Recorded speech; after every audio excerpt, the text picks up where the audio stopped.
Hello, dear students and parents. Success. NEET and IIT Academy proud to announce 40 days crash course program for NEET and IIT aspirants by our expert faculty. Classes will start from 23rd of March, timing from 8 a.m. to 1 p.m. Enroll immediately to secure your seat in MBBS or IIT. I wish you all the best. You can contact 965 2924 Our centers are located at Malakpet and Toli Chowki.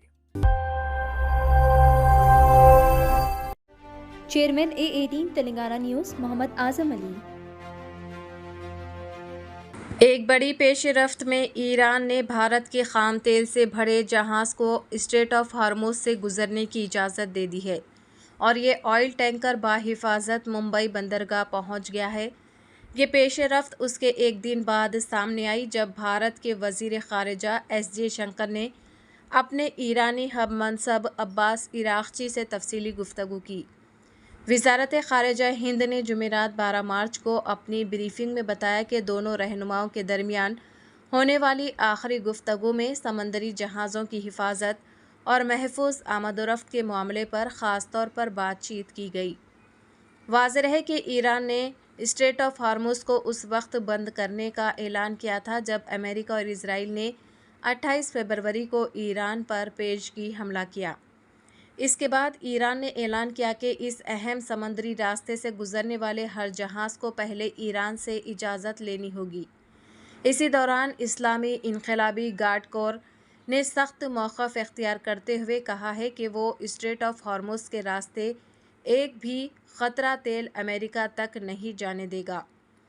ये मामला आलमी तवन्नाई की मंडी और खलीजी खित्ते की सूरत हाल के लिए निहायत अहम समझा जा रहा है। इराण इस्रायलच्या युद्धजन्य परिस्थितीमध्ये भारतामध्ये पहिलं कच्चं तेल घेऊन सौदी अरेबियातून आलेलं जहाज जे आहे ते आता मुंबईच्या समुद्र किनाऱ्यामध्ये पोहोचलेलं आहे। त्याच्याबद्दल आपण पाहतो की शेंगमन नावाचं जहाज आहे ती 1,35,000 मेट्रिक टन ठिकाणी पोहोचलेलं आहे। आपण पाहू शकतो या ठिकाणी रिफायनरी केला जाणार आहे। महत्त्वाचं हे जहाज होतं ते 13 दिवस प्रवास करून मुंबईत दाखल झालेलं आहे। म्हणजे जी गॅस टंचाई होती किंवा तेलाची टंचाई जाणवणार होती त्यामुळे ही टंचाई जाणणार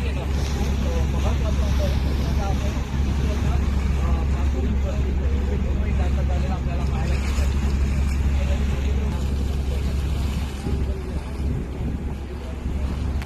मधल्या काळामध्ये जी काही युद्धजन्य परिस्थिती निर्माण झालेली होती त्यावेळी जहाज सुरक्षित ठेवणं, जहाजाला सुरक्षितपणे जहाजामध्ये असणारं तेल हे भारतामध्ये जे काही निर्यात आयात केलेलं गेलेलं आहे ते सुरक्षितपणे इथपर्यंत पोहोचवणं हे एक मोठं आव्हान या ठिकाणी होतं। आणि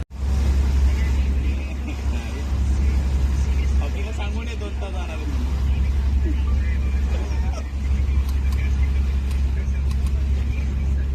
हे